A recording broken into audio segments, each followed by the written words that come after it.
A small blonde girl in an ornate dress sits alone in a large, elegant chair, appearing small and pitiful. Her hands clench in her lap as unseen observers whisper about the Duke's coldness and harshness toward the fragile lady. Two brown-haired maids express their sorrow for the girl, with one admitting her heart aches while the other reaffirms her desire to care for her. The little blonde girl grits her teeth in fury, enraged that she can hear everything the gossiping fools are saying. She internally fumes that as a black dragon, she shouldn't hear them, but this weak body is different. Just then, a maid enters announcing that the man she's been expecting is arriving soon. She runs towards the door, justifying her undragon-like behavior as a necessary reaction to the human who is about to appear. A title card announces the arrival of the Lord of the Acheon Duke House. Peeking around a corner, the girl watches a solemn, blonde-haired man with a scar over his eye walk down the hall, the hero who defeated the Great Calamity. A nearby maid happily assumes the girl adores him and suggests they go greet him. But the girl shakes her head in frantic refusal. With a sharp glare, the girl acknowledges that this man is the father of the human body she now possesses. She seethes with pure, unadulterated rage. Throwing a tantrum on the floor, she screams that she'd rather die than go, absolutely refusing as her maids watch in horror. A flashback begins, explaining the world's lore of 5 godlike dragons who guarded their respective empires. Beyond those divine beings existed a far more dangerous, out-of-spec dragon, a ruthless destroyer that left nothing but desolation in its wake. This terrifying black dragon, crackling with purple lightning, was known as the Great Calamity, Celis. A comedic illustration shows that humans, elves, Ain, and even the 5 guardian dragons were powerless against Celis. Looming over a lone, bloodied night, the great dragon Celis seemed an unstoppable, eternal calamity. Struck in the eye, Celis inwardly panics, realizing the human somehow targeted his core, a secret no mortal should know. The exhausted, blood-soaked blonde knight grips his glowing sword, admitting it was a hard fight. With his sword raised, the knight commands the calamity to die, enraging the mighty dragon Celis. The hero charges forward, as Celis unleashes a furious blast of energy, cursing the worthless humans. Instead of death, the hero sealed Celis for 1,000 years with a curse.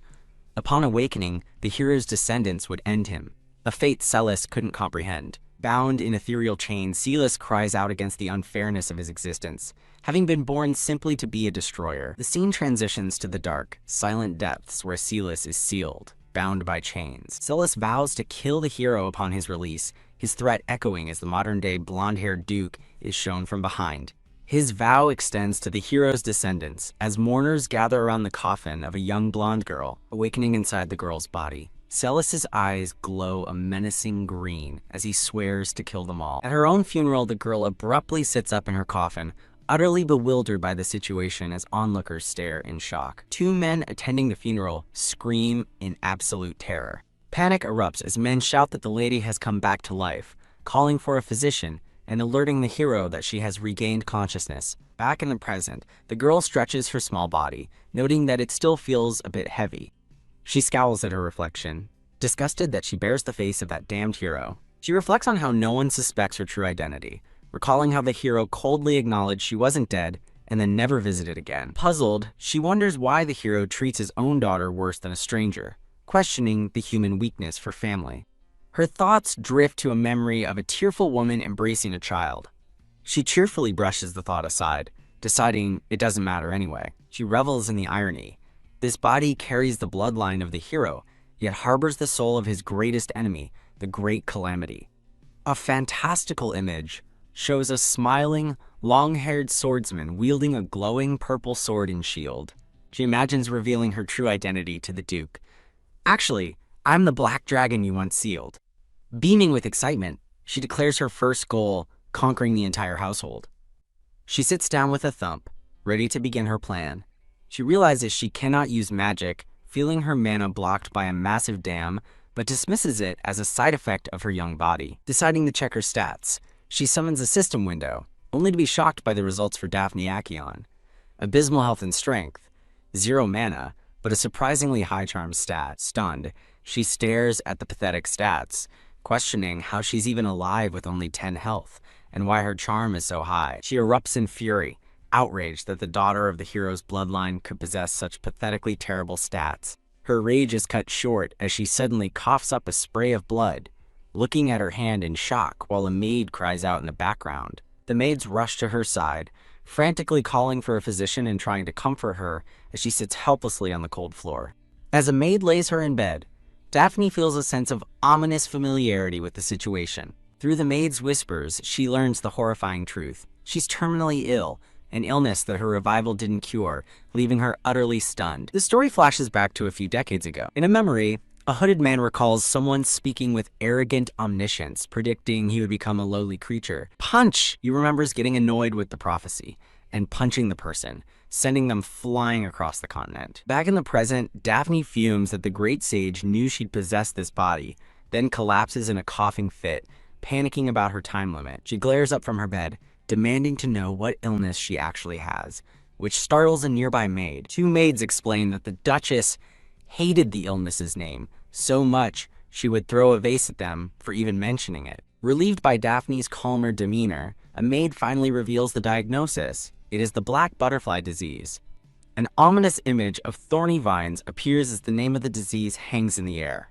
An encyclopedia entry explains the disease is a fatal black magic curse that manifests as butterfly-shaped spots, leading to death when 4 wings turn black. Daphne touches a spot on her neck, pointing out that only half a wing had turned black before she died. She confronts the maids, asking why she died so prematurely if the curse wasn't complete, leaving them baffled. One maid struggles to recall the event, only remembering that her lady's condition had suddenly and inexplicably worsened. Daphne finds their memory loss suspicious, knowing how they used to panic over her slightest sneeze. She realizes that this body was already dead before she possessed it, leading her to wonder if she was murdered. She concludes that someone must have killed her and then erased the memories of those around her to cover it up. Contemplating who could perform such powerful magic, a dark, web-like energy fills her thoughts. A cloaked figure channels dark energy as she realizes there's a high chance the black mages were behind it all.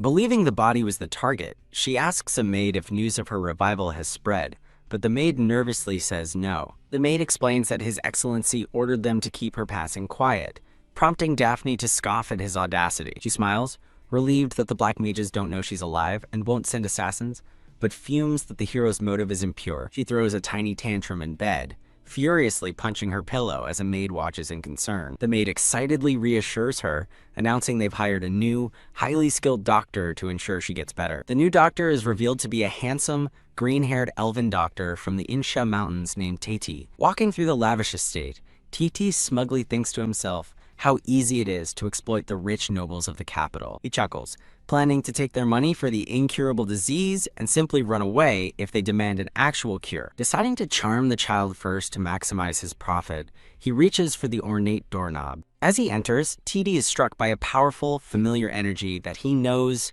isn't from human society, an aura he hasn't felt in 50 years. Creak. The door opens to reveal Daphne sitting calmly, a massive, menacing dragon spirit looming behind her as she says she's been waiting. Thump. The terrified elf slams the door shut. Trembling with fear, T80 wonders why the crazy dragon is here, just as Daphne's voice asks if he's closing the door on her. Now inside, the nervous elf kneels on the floor before Daphne, who sits patiently on the couch. She asks if he knows who she is, and he nervously stammers that she must be Master Celis. Daphne smiles, pleased that he recognized the unique energy that only she, Master Celis, can emit. Still on his knees, he looks up at her, asking if she is the doctor in charge of this body. She introduces herself as Daphne, commanding him to use that name from now on, and he immediately complies. Overjoyed, Daphne wonders aloud why a great dragon would want to inhabit a human body. The elf cheerfully replies that it must be for fun and to experience the world, realizing she deliberately hid her magic. He fawns over her, explaining that as an elf he could sense her dragon energy, but other races couldn't, to which she agrees dismissively. Daphne gets to the point, stating that this body is afflicted with the incurable black butterfly disease, which he must cure. The elf questions her diagnosis, but she confidently asks if he has ever known the great me to make a mistake. She clarifies the disease is actually a black magic curse that must be lifted, questioning why this body was cursed in the first place. She clutches her necklace, her expression hardening with determination. The elf explains that, to be precise, the body itself has done nothing wrong to deserve the curse. Pointing toward a coat of arms, he reveals the one responsible. The hero did. A symbolic prophecy is shown. The rising sun has swallowed the setting night. The entity of night vows it will never forget the humiliation, and will surely repay the sun, extinguishing its light forever. The symbolism is explained. The sun represents the hero, while the night signifies the black mages. Daphne is utterly bewildered, wondering why, out of everyone, only this body was targeted by the curse. The elf confirms her suspicion, asking if she's referring to the other children of the Acheon family as she yells in frustration. The elf smirks, remarking that she entered the body without knowing anything, and smoothly denies her accusation that he's mocking her.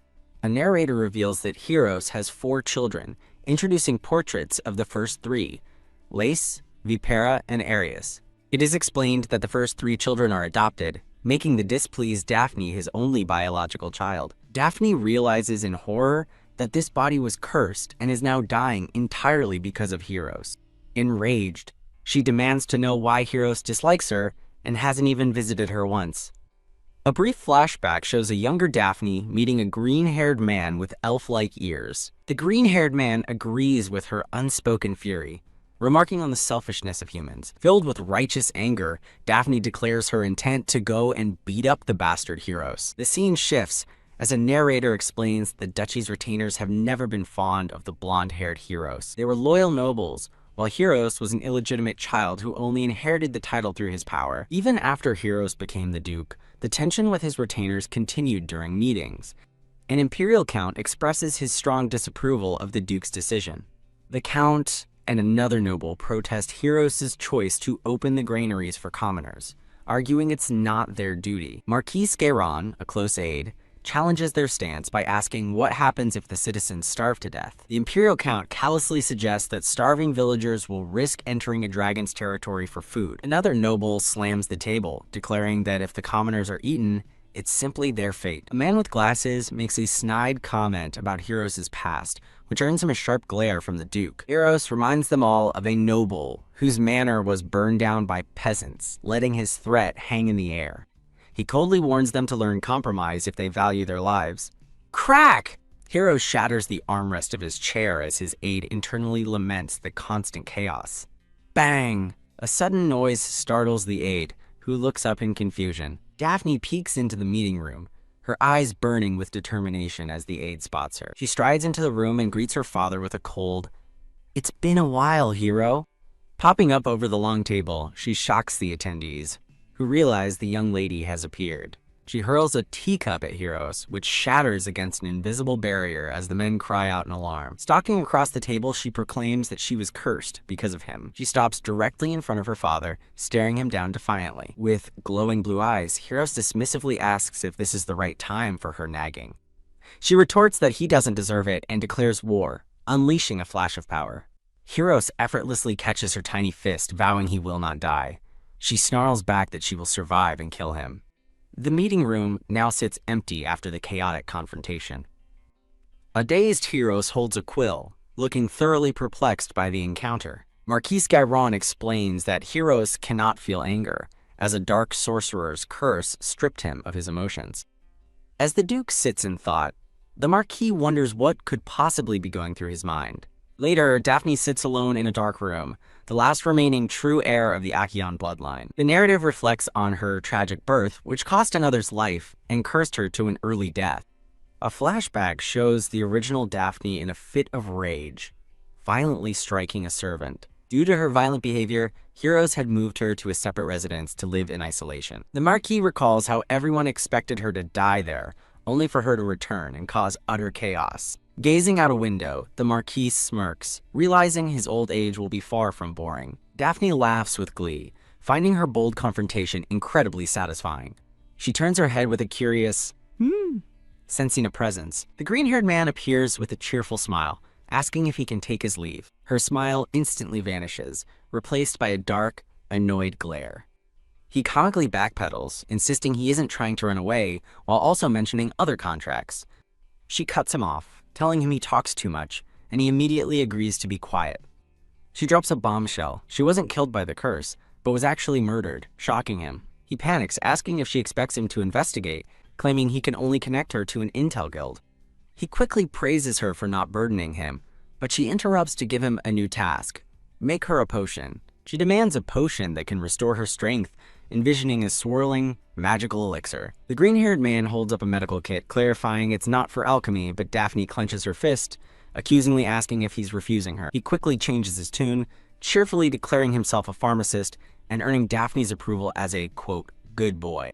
With her arms crossed, Daphne grumbles to herself about the difficulty of changing one's major so late in the game. Her grumbling gives way to a small, satisfied smile. Now dressed in a lovely yellow floral gown, she walks with quiet determination. The brown-haired maid gossips that since the lady woke up, she's been surprisingly calm and hasn't broken a single thing. The maid recalls Daphne's odd comment about the staff's bodies being stiff, which confuses another maid, who points out the person in question is only 25. The maid continues, explaining that Daphne went to the training grounds alone, speculating she might be trying to get the master's attention. Another maid recounts Daphne interrupting a meeting and sleep-talking about the hero, connecting it all to a desire for revenge. The maids wrongly conclude Daphne is trying to win her father's approval and decide to make her snacks, only deepening their misunderstanding. Daphne sits alone on the dusty training grounds, her expression set with purpose. She reasons that her 0 mana must be from the curse, and resolves to draw out the dormant dragon's power within her soul. To begin, she realizes she must first stabilize her mana vessel. She opens her hand to reveal a small, glowing mana stone, declaring she's found it. Identifying the stone as one Tati infused with mana, she prepares to directly consume it, aware of how dangerous the method is. A gasp escapes her as she's engulfed in agonizing pain, the raw power of the stone coursing through her. Forcing herself to focus, she carefully guides the swirling mana through her blocked veins, reminding herself to take it slow. Just as she nears her goal, a sudden surge of pain causes her to cry out, her eyes wide with shock. She violently coughs up a pool of thick black liquid. A system window confirms her mana vessel has formed, granting her 1 mana point, and she weakly realizes her desperate attempt worked. She puffs out her chest with pride, triumphantly laughing about how amazing she is. Her celebration halts as a serious thought crosses her mind, a trace of the black liquid still on her lips. She carefully places a crystal into a vial, deciding to save it and have Tati examine it later.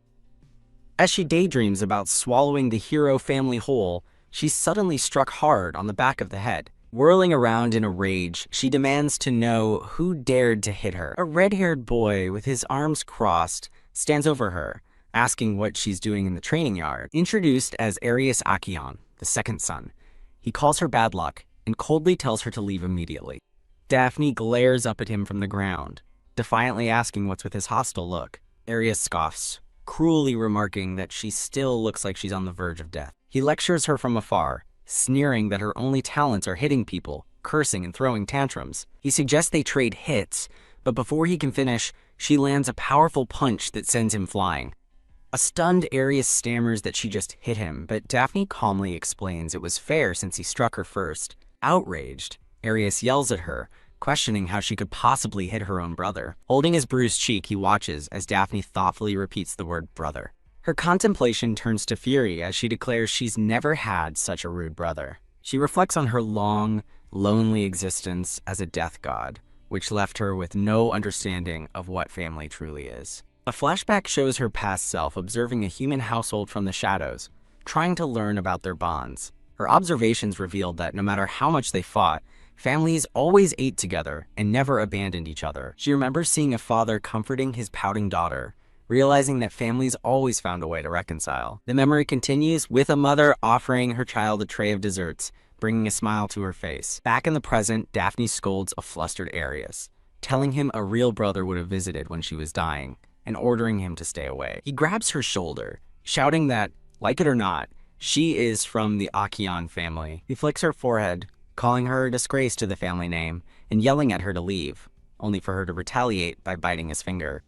As Arius cries out in shock, Daphne retorts that his fingers were getting too familiar. Arius fumes, asking if she wants to fight, while Daphne taunts him, doubting he could do much since he keeps getting beaten. Enraged by her insult, Arius raises his hand to strike her. The Knight Commander, Lloyd, appears suddenly, his expression one of alarm. Arius pauses his attack, annoyed by the interruption, and wondering who the newcomer is. In a chibi thought bubble, Arius realizes how hopeless it is that he's forgotten the Knight Commander's face, while Daphne just wonders why the man is so worked up. Lloyd clarifies the situation for Arius, stating that he wasn't fighting, but rather getting beaten one-sidedly, causing Arius to cry out in protest. The Knight Commander, Lloyd, steps between them with a stern look, grabbing Daphne's arm and telling her, "That's far enough." Mocking his tone, Daphne declares that she, Lloyd, is truly disappointed in them while internally wishing she'd landed one more hit.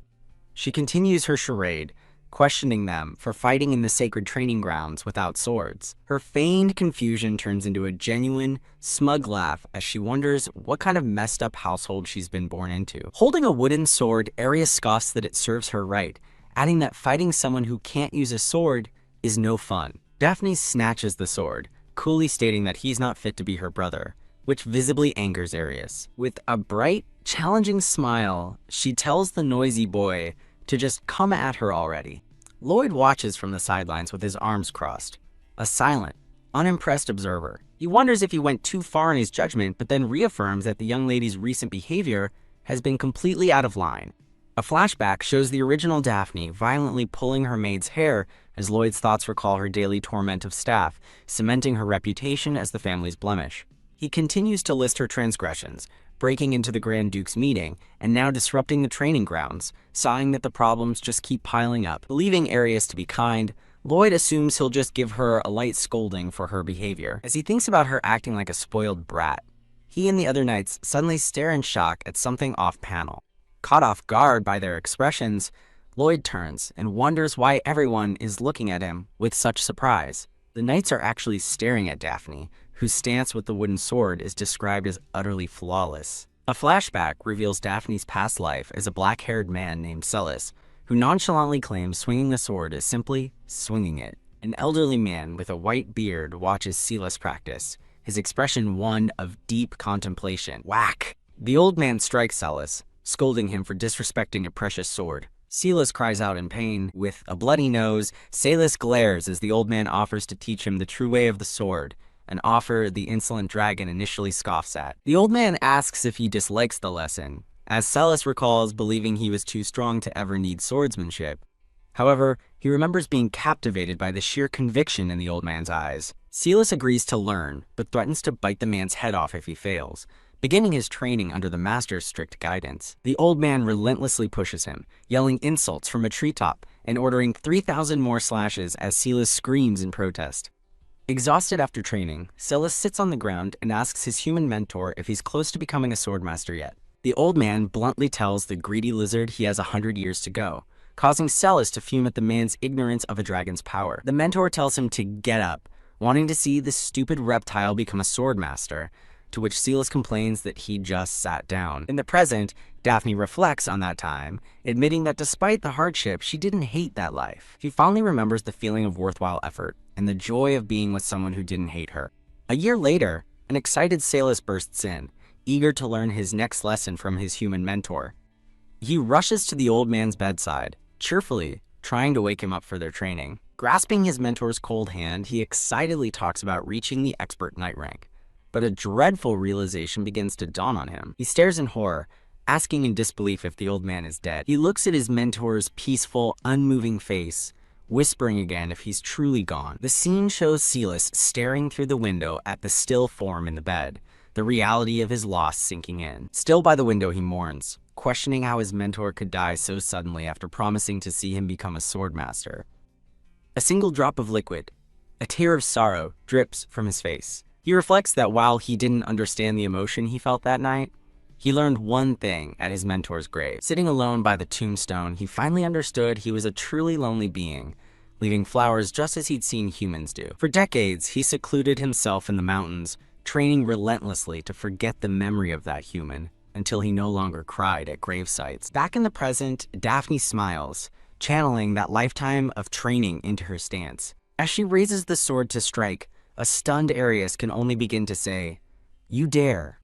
With a fierce battle cry, Daphne warns the foolish human not to underestimate her. Clash! Their wooden swords meet in a powerful impact that belies her small frame. Her flawless stance proves her immense skill. The heavy, powerful strike leaves Arius utterly shocked by her strength. But the narration reveals a critical weakness, as Daphne's expression suddenly turns to one of distress. She falters and stumbles forward, much to Arius's confusion. To the bewilderment of the watching knights, Daphne collapses face first onto the training ground. Her ghostly soul pops out, cursing her weak body as a notification confirms stamina depletion from overexertion. Dazed, Lloyd questions what he just witnessed, while another knight stammers that he's not sure what to make of it. A furious Arius demands to know how a little kid could swing a sword so perfectly. He seethes, remembering the reports that she had never even touched a sword before. He grits his teeth, admitting to himself that her vertical slash was better than his, despite his 3 years of training. A stunned Lloyd orders a nearby captain to call a physician and move the young lady immediately. As Daphne is carried away unconscious, an unseen person vows not to be overtaken by a brat like her. The scene shifts to the mansion at sunset, where a voice asks if the lady is feeling dizzy. Surrounded by 2 anxious maids, one with a bandaged head, Daphne dismisses their excessive worrying, telling them she's fine and to clean up. Realizing she was unconscious for a long time, Daphne overhears one maid whisper to the other that she told her Daphne wouldn't like the fuss. Daphne contemplates her dragon past of limitless power, wondering how to train stamina before a new idea strikes her. A maid informs her that the Knight Commander wishes to see her, prompting Daphne to internally curse the psycho bastard. Deciding it's only proper to meet him, she realizes that as the commander, he must be a powerful human, perfect for her plans. Lloyd sits patiently at the foot of her bed in her luxurious, sunlit room. Lloyd reverses her question, stating that he is the one who sought her out because he has something to ask. When asked if she's learned swordsmanship, Daphne says no, truthfully reflecting that this frail human body never has. Believing her, a shocked Lloyd can only conclude that she must be a true natural. With her arms crossed, Daphne admits she would be a natural if not for one glaring problem. She explains her body is pathetic and collapses after a single sword slash, then asks him how one can increase their stamina and strength. Lloyd compares her talent to a beautiful flower in a cracked vase, a gift that is dangerous to her body, urging her to prioritize preservation. Bowing respectfully, Lloyd apologizes for speaking out of turn and takes his leave so she can rest. Daphne fumes, enraged that he would dare compare her, a great death god, to a mere hero. Fueled by indignation, she declares she won't follow a hero's path and vows to surpass him, even if it shatters her body. Now training, Daphne struggles to run at top speed, telling someone off-panel to be quiet. A flashback shows her collapsing after half a lap on her first day, but seeing her stamina increase by 1 point gives her the resolve to continue. Arius suddenly appears, telling her to stop running because her maids look like they're about to cry. A system window shows her progress to 30 stamina and 4 strength, and she's delighted that her strength is also increasing. Humming happily, she thinks her training is going so well that her revenge might come sooner than expected. Reflecting on her progress, she credits the medicine from Taiti for her faster stamina gain, acknowledging potential side effects. As she hopes to wield a sword again soon, someone calls out to her, and she turns with a questioning look. The Knight Commander Lloyd suddenly grabs her arm, asking if she's aware she has been running for half a month. Daphne tiredly wishes he'd leave her alone, while Lloyd remarks on how impressive she is, leaving her to wonder why he's being so friendly. Lloyd explains that the knight's morale has risen greatly since she began training, for which he is both pleased and grateful. Completely bewildered, Daphne asks what the knight's morale could possibly have to do with her. He clarifies that seeing their frail lady train relentlessly has motivated the other knights, improving the atmosphere on the training grounds. Daphne observes the now crowded training grounds, realizing that it was empty at dawn when she first started. Lloyd laughs, remarking that his knights are a mess if their morale depends on a single child, but adds they should be self-motivated anyway. Daphne stares up at him, utterly baffled by his strange logic and sudden change in demeanor. Lloyd reveals that few know she is cursed, with most, including Arius, believing she has a simple disease, leaving her to suffer alone and misunderstood. He then kneels down, meeting her gaze at eye level on the dusty training ground. With a somber expression, Lloyd thinks that, while it may be rude to say to one fated to die, he truly hopes she overcomes her condition. He privately muses that, with her current determination, she just might succeed, then dismisses his thought as nonsense for her sake. In response to his encouragement, Daphne beams with a bright, innocent smile.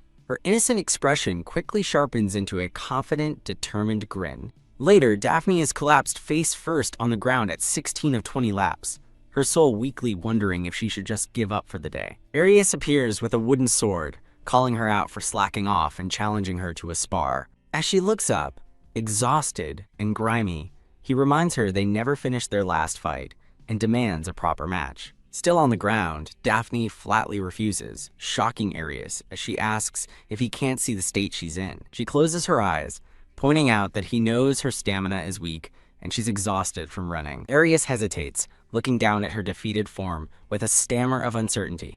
Her determined green eye flashes open with a spark of hidden energy. Arius thinks her condition has improved, though not visibly, and then wonders in shock if an 8-year-old just noticed the subtle change in her. While resting on the ground, Daphne muses that Arius has indeed improved, but she herself is still a long way from being strong. Arius insists they must continue, begging her to at least match his form, but she bluntly asks if he can't understand a simple refusal. Blushing and clenching his fists, Arius shouts in frustration that he just wants to see her flawless stance again. A sly grin spreads across Daphne's face as she teasingly calls him a, quote, little rascal.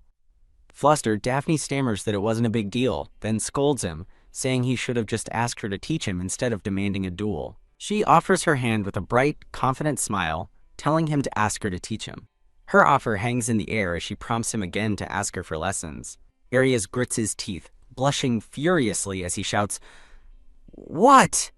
in disbelief at her offer to teach him. He scoffs at the idea of learning from her, but she just laughs, coolly warning him he'll be stuck with his awful form for the rest of his life. Her words hit him like arrows as she explains bad habits formed young stick forever, and if he won't learn, she'll just be on her way.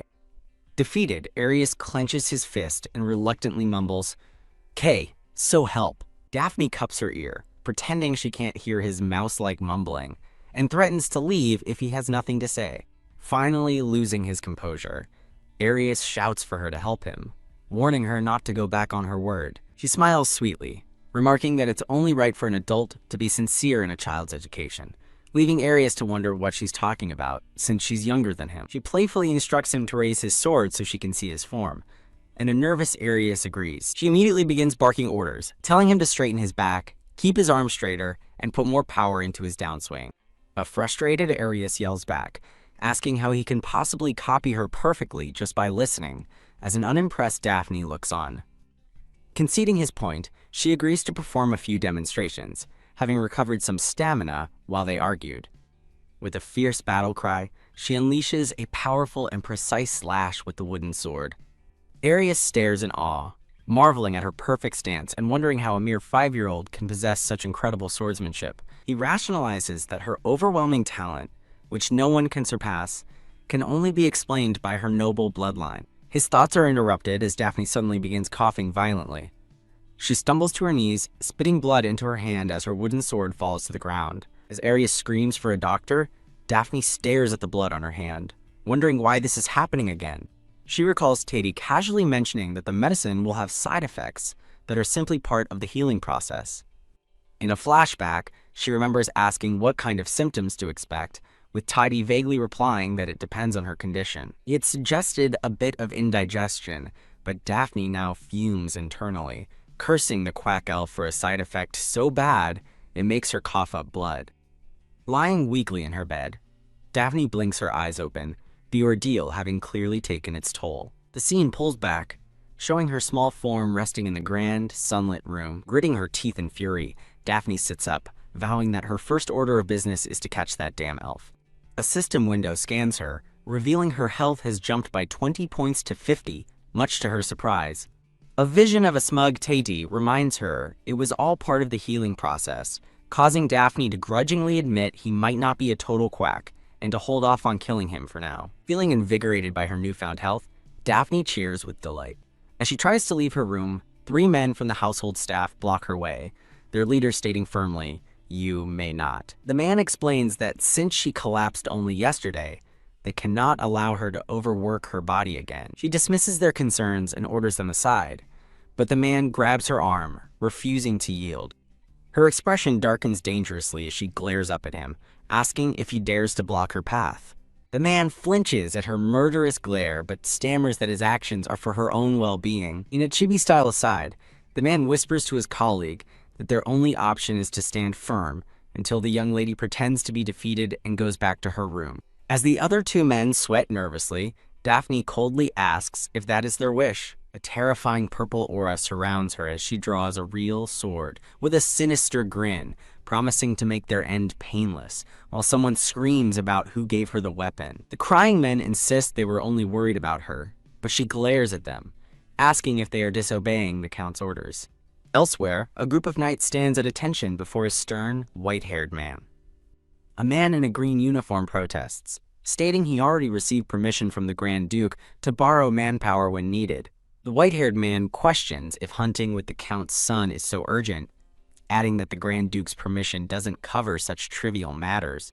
A gray-haired knight explains to the man in green that he and the vice captain are assisting Arius's training and cannot leave for the Count's estate for at least a month. The man in green scoffs at the idea of training being more important than appeasing the Count, arguing that their young master's noble bloodline takes priority. Holding her sword, Daphne realizes the conflict is over an attempt to reassign Arius's retainers to the Count's heir. She sighs, thinking humans are pathetic creatures, but decides it's not her place to intervene. From a distance, she watches the knights gathered in the hall, with a small, red-haired figure, Arius, standing alone on the far side. Watching him from afar, she senses his sadness and softly calls out his name. Alone by a pillar, Arius overhears cruel whispers calling him a commoner who will soon be cast aside. The gray-haired knight calmly asks the gossiping man if he is finished, but the man retorts that he is not. Startled, the man gasps as Daphne suddenly appears, coldly remarking that she couldn't miss the wake they were holding for her. His face drains of color as she icily invites him to continue, saying she should at least hear his last words. With tears welling in his eyes, Arius stands and firmly declares, "Arius is Arius Acheon." As the knights look on, Daphne internally agrees, thinking that the boy is unequivocally a child of the House of Acheon. A terrifying grin spreads across her face as she dares them to keep denying it, threatening to arrange a personal meeting with the hero. The men frantically apologize and retract their words as a startled Arius peeks out from behind the pillar. She dismisses their apology, lecturing them that if words were enough, punishment wouldn't be necessary, leaving them stammering in fear. As they wonder what she wants, her eyes glow with a menacing purple light as she gives her chilling command, "Your heads." On the ground, the four offenders perform headstands as punishment, while Daphne and Lloyd observe, and two nearby birds wonder if the humans are hunting. Daphne coolly watches as the four continue to tremble and struggle through their humiliating punishment. A blushing Lloyd gives her a thumbs up, but she internally scoffs, thinking he was too timid to speak up earlier. She thinks they are all pathetic humans, wondering why status and discrimination are so important to them. Vowing never to stand by while the weak are bullied, she is startled when a voice suddenly calls out her name. Looking up, she sees Arius standing before her, holding a bouquet of beautiful white flowers. He tosses her the flowers, telling her to catch, leaving her momentarily confused by his sudden appearance. Blushing furiously, he explains that he simply heard she was awake and decided to come by. He clutches the flowers and confesses that he has never been ashamed of being adopted. A soft, pink-hued flashback shows the moment his adoptive mother lovingly welcomed him into the family. He recalls how he carried his name with pride, but admits that hearing the recent mockery left him shaken. His old fears resurface as he worries he's just a nameless peasant child in his father's eyes, but then his thoughts shift. A golden light envelops him as a new sense of resolve shines in his eyes. Daphne watches his sudden transformation with a look of wide-eyed shock. He turns toward her, his expression now gentle and his face illuminated by a warm, radiant smile. Holding the flowers, he quietly admits that he is also grateful for everything. He then sheepishly confesses to her that he's done his own share of wrongs too. Flustered, he stumbles over his words, trying to suggest that maybe she should stop her reckless behavior. His thought trails off as Daphne glares, annoyed, silently asking what nonsense he's spouting now. Embarrassed, he quickly changes the subject, dismissing his thought and simply thanking her again. She accepts the bouquet from him, and he nods in agreement. Holding the flowers, she gives him a piece of advice. True pride comes from apologizing immediately when you're wrong. She adds that doing so also builds the resolve never to repeat the same mistake. As she hands him a single lily, she concludes that pride is the very foundation of one's character. Her lesson finished, She beams at him with a bright, innocent smile. He takes the flower, but bluntly admits that hearing such wisdom from her is incredibly annoying, much to her surprise. Recalling a past where her words were always twisted, she decides to apologize anyway, her eyes filled with determination. Stunned by her apology, he quickly clarifies that he is the one who is sorry for making her overexert herself, and promises to be more considerate. Her eyes widen in disbelief. It's the first time anyone has truly accepted her words, sparking a flicker of hope that things are finally different. Lloyd and the gray-haired knight approach, with Lloyd smiling as he remarks on how close the two children have become. Sometime later, a status window reveals a 10-year-old Daphne, whose stamina and strength have greatly improved. Feeling confident in her progress, she smirks, deciding it's finally time to challenge Arius to a proper sparring match. She recalls how she once found his constant chatter annoying, but now finds it fun. Blushing, she admits it feels strangely empty when he's not around, concluding this must be what bonding feels like. An unfamiliar voice interrupts her thoughts, and she looks up with an annoyed, "What?" The green-haired elf trembles while doing a push-up with her on his back. She orders him to hold still and try harder. She confronts Tidy about the medicine's side effects, and he quickly takes the blame after first suggesting she ignored him. Later, his repeated refusal to answer her summons leaves her fuming. Furious at his insolence, she resolves to learn magic herself, convinced the elf only disrespects her because she can't use summoning spells. Tidy suddenly appears in a panic, claiming he was just busy, but she cuts off his excuses with a chilling threat. Tidy tearfully calls Daphne barbaric and pitiful, screaming that he hates her. He prostrates himself, frantically blaming a nasty elf inside for his words, but Daphne internally fumes, thinking he's the craziest elf she's ever seen. She coolly observes his bitterness as he retorts that being ignored for a month and a half is a fair price for her to pay. Her expression darkens as she threatens to cut his life water in half, causing Tidy's eye to widen in pure horror.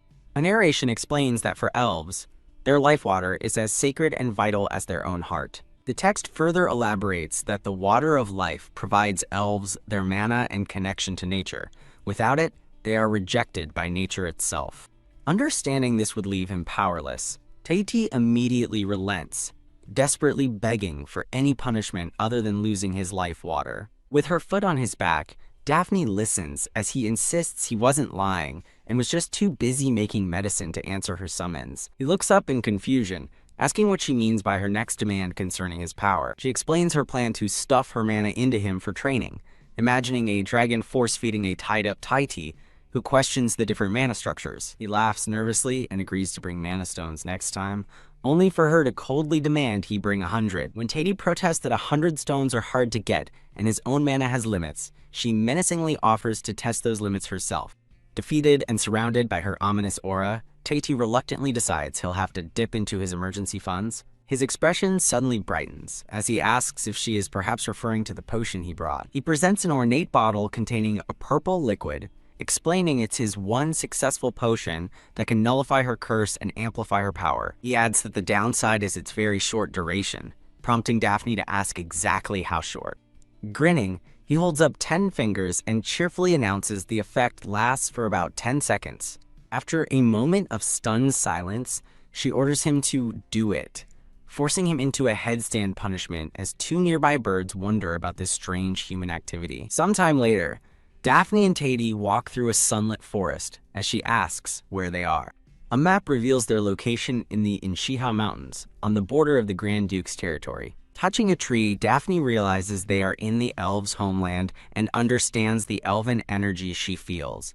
As she considers replacing her incompetent servant, Tidy asks if he isn't her most loyal follower, but she coldly corrects him, slave. She sits to begin her mana training, ordering him to guard her and warning that she might go berserk if disturbed. Tidy sighs to himself, lamenting that his duties have expanded from training a dragon's mana to guarding its moody owner. As she meditates, he observes that her ignorance about her own curse suggests she wasn't possessed intentionally.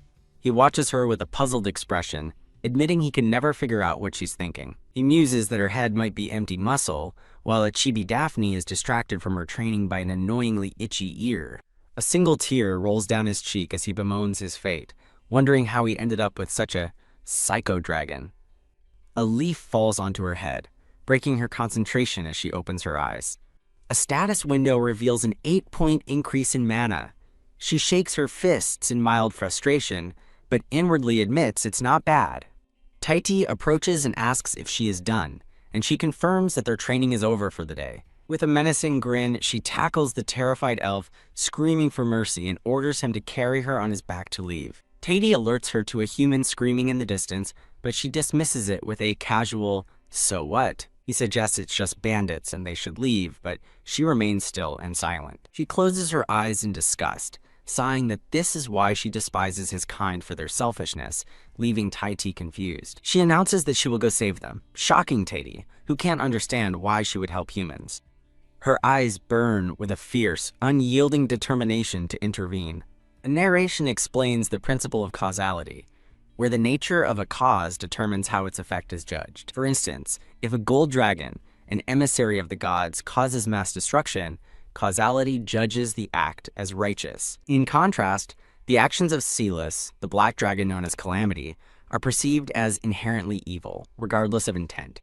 After enduring constant misunderstanding, the Calamity finally made a choice, appearing before a group of battling men who notice her with a start. The bandits stare at the lone child, with one asking his boss what a kid is doing in the mountains. Noting her noble clothes, the bandits are puzzled, while Daphne calmly counts 13 enemies and scans for more. A bandit mockingly offers to take her somewhere nice, but she interrupts him, declaring her intent to deal with them first. As the bandits fight another group, one of the victims yells for the little girl to run while they hold him off, only to be struck down. The bandit leader stands over his defeated foe, ordering his men to finish quickly and bring him the brat. A fallen man weakly urges her to run as a bandit reaches for her, but she internally scoffs at these worthless humans, seeing them as nothing but ants. However, it is precisely because they are weak that she cannot abandon them. Drinking the potion, her eyes glow as she declares that she must be the one to save them. A young man rushes to his injured guildmaster, who insists he's fine despite the chaotic scene. The guildmaster then stares in utter disbelief at the battlefield, where all the bandits lie defeated around the small blonde girl, wondering if he is hallucinating. The guildmaster recounts his despair, thinking they were doomed until the child suddenly appeared and defeated the bandits. With a toy wooden sword, Daphne looms over a terrified bandit who begs for his life, prompting the guildmaster to note her unusual weapon. As a bandit sobs for her to stop, she chides him for the disgrace of being beaten by a child and fainting from one hit. The guildmaster realizes she has more weapons than just a sword. He stares at the aftermath in disbelief, unable to comprehend how she defeated 13 trained men in less than 10 seconds. As a chibi Daphne acts unimpressed, he pieces together her ordinary speech, blonde hair, and impossible skill, leading to a sudden realization. He cautiously asks if she is Lady Daphne Acheon, but she just glares back, demanding to know who he is. He quickly introduces himself as Edhert, Guildmaster of the Golden Chalice Guild, honored to meet the treasured jewel of House Acheon. A flustered Daphne is taken aback as Edhert grabs her hands, overcome with emotion as he thanks her for saving their lives. Surrounded by thanks, she stares in genuine confusion, wondering to herself why on earth they are thanking her. Edhert beams with gratitude, vowing that he will never forget the debt he owes her. A narration reflects on Celis's past, revealing that in centuries of saving humans from disasters, not a single one had ever said, "Thank you." In a memory, she stands with a dark-haired companion, wondering if possessing a human body has altered the very flow of causality. As the rescued guild members continue to thank her, she considers that living in this body might finally allow her to have an ordinary life. A small, hopeful smile appears on her face as she muses that the curse of causality that tormented her might be surprisingly simple to escape. Taiti suddenly appears, interrupting her thoughts to tell her it's not the time for reflection, much to her confusion. He looks concerned, pointing out that she just took his medicine and immediately used magic. She nonchalantly asks, "And?" She stares blankly as he begins to warn her that once the effect wears off, there will be consequences. Her eyes widen in shock as she suddenly coughs up blood. Taiti cries out her name and orders someone to get her to a carriage, smugly muttering that this is why he warned her against drug abuse. After a promotional image, a report states that the guild was attacked as soon as they entered the mountain path. A man with glasses and brown hair stands solemnly in an office, holding several documents. The man with glasses reports to a blonde-haired man that the enemies knew about the relic transport and suggests torture. The blonde man rules out an inside job, as only 2 people knew the details. The blonde man wonders how the ambush was set up. His aide replies that the guildmaster claims to know nothing more and suggests interrogating the vice master. The aide adds that the guildmaster has offered to refund the entire down payment for the failed commission. Furthermore, he will pay to hire a new mercenary group and leave the merchant's fate in the Duke's hands as the blonde man signs a document. The aide reports the guildmaster's unbelievable claim that Lady Daphne defeated the bandits with a wooden sword, which he confirms is true after checking with other guild members. The blonde man places his hand on an ornate white box, quietly wondering why his daughter would save them. He orders his aide to interrogate the captured men and then report the findings back to the guildmaster. The aide with glasses asks the blonde man where he is going now. The blonde man pauses at a grand door, his expression resolute. A flashback begins with the words, "I had a dream," showing a massive black dragon silhouetted against a burning city. The dragon recalls finding a village in flames. She tried to douse it with lake water, but the lake was too small, and using ice magic would harm the humans. Desperate, the dragon roars at the village, ordering the humans to come out of their houses immediately. She promises to protect them with her magic and that they will live, but terrified villagers only cower inside their burning homes. Even after using amplification magic to shout for a long time, not a single human came out, and she was left to watch the village burn. In her human form, she later enters one of the charred buildings. She discovers a couple who died embracing each other by the door, thinking how they could have been saved if they had just stepped outside. Standing in the desolate doorway, she mourns that they could have lived. In that moment, she finally accepted that she was a calamity, unable to save anyone, before a voice calling Lady Daphne snaps her out of the dream. The dream shifts to the present, where the guildmaster and his men are tearfully expressing their gratitude once more. Daphne finds herself surrounded by the rescued men, who are thanking her profusely while she remains stunned.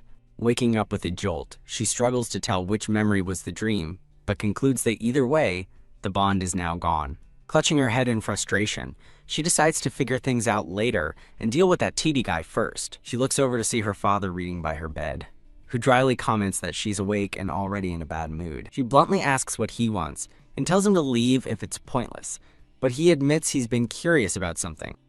In a moment of panic, Daphne realizes she picked up the wrong book to read. Her father says he will leave after she answers 2 questions, which makes her smirk. She finds it fascinating that he gets straight to business after she almost died. He coldly questions if they were ever an affectionate family, reminding her that she was the one who refused to acknowledge him as her father. He states he is treating her as just another person, not his daughter, but offers her the chance to become his daughter again if she wishes. Enraged by the word daughter, she snarls at him not to call her that, and he calmly agrees. Annoyed, she decides to speed things along and asks what he's curious about as he reaches for the ornate white box. The ornate white and gold box, a family relic, gleams with a divine, ethereal light. Her father explains the box is a gift from dragons, but she scoffs, calling it garbage and refusing his offer to see it. He asks why she saved the merchants, and she replies simply that she helped because bad people were attacking them. Her father presses for a better reason, warning her that just because will attract unwanted attention from the Grand Duke's investigators. Annoyed, she retorts that it's the duty of the strong to protect the weak when they are under attack. Her father quietly reflects on her surprisingly noble sentiment. A dark memory reveals her past cruelty as she threatened terrified servants over minor offenses. Internally, her father notes that while her personality has changed, the curse on her chest remains intact and she is physically fine. Dismissing him, Daphne tells him to leave so she can rest. He wonders if she truly hasn't changed at all. He warns her to stop if she's scheming, which triggers a painful memory of her past self screaming that he owes her his life. Noting her lack of a tantrum, he offers her the ornate white box. She suspiciously asks why he's giving her the relic, but, driven by curiosity, decides to open it.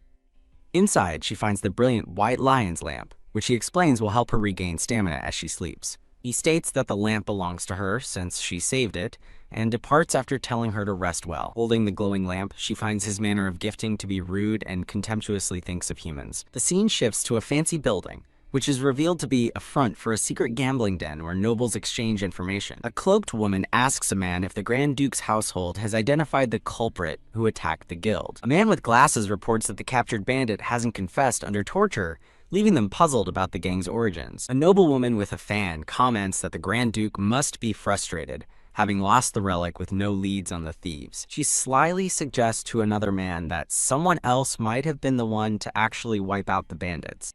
A man with a goatee realizes the rumor of the attack has spread and wonders how the information leaked. Several voices chime in, begging to hear the full story directly from an eyewitness. The man with the goatee smirks, noting the tale is expensive as he's offered a drink, wondering who is approaching. A mysterious hooded man pours him a drink, offering a precious 30-year-old liquor, which the man eagerly accepts. The hooded man then asks to hear the rest of the tale, and another man with short, dark hair agrees to tell them. He begins his story, stating their journey was uneventful until they reached the mountain road in Akion territory. The woman with the fan gasps in shock, realizing they were the On-Hall Mercenary Company, a group of elite swordsmen. The man confirms their elite status, but explains that the powerful mercenaries were defeated in an instant by just over 10 attackers. Another man at the card table remarks on the enemy's incredible strength, while the storyteller admits he thought he was going to die. Slap! He dramatically raises his hand, proclaiming that in their darkest moment, a miracle occurred. He joyfully recalls how a small child rushed the bandits and single-handedly flattened them with a wooden sword. The listeners are stunned into disbelief as he insists it's true, prompting them to ask about the child's identity. A flashback shows the determined face of young Daphne as she confronts a bandit. The woman with the fan asks if Lady Daphne has recovered from her rumored frail health, and the storyteller admits he was also surprised. He reveals that she coughed up blood and fainted right after the battle, having pushed herself too far. The hooded man smiles to himself, realizing the rumors are true. The delinquent lady has indeed changed her ways. The group presses the storyteller for more information on why she has changed, but he admits he doesn't know the details. The hooded man's face is revealed as he smiles with glowing red eyes, thinking how Lord Silas never disappoints him. The scene shifts as a brown-haired maid bursts into a room, excitedly calling for Lady Daphne with something in her hand. She finds a chibi Daphne floating upside down in a dark aura, complaining she's about to bleed to death, and the maid screams in panic. Daphne recalls being bedridden with severe muscle pain for 3 days due to the medicine's side effects after the fight. Feeling a sudden surge of power, she realizes she was unconsciously practicing mana breathing while recovering, much to her maid's confusion. She internally acknowledges the relic her father gave her is powerful, but suspects a scheme, before asking the maid why she's making a fuss. The maid excitedly presents an invitation to a ball from the prestigious house of Marquise Finch. While the maid celebrates, an unimpressed Daphne questions what's so special about a simple ball invitation. The maid explains it's her first invitation in half a year, a fact that genuinely surprises Daphne.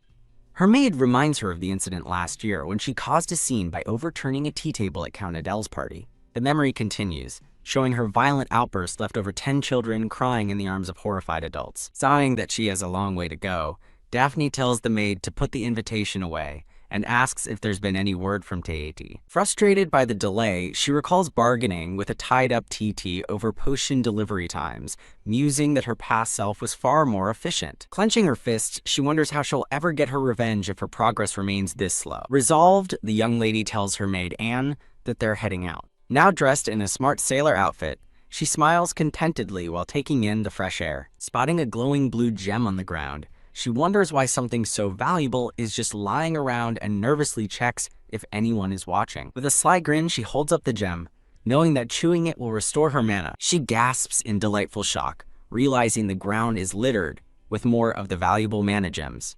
Attributing her incredible luck to her own greatness, she happily continues gathering the gems she finds. Peeking from behind a wall, she proudly notes that she has already found 3 of them. Wham! Turning the corner, she crashes right into a green-haired girl, accidentally shoving a gem into her mouth and yelling in surprise.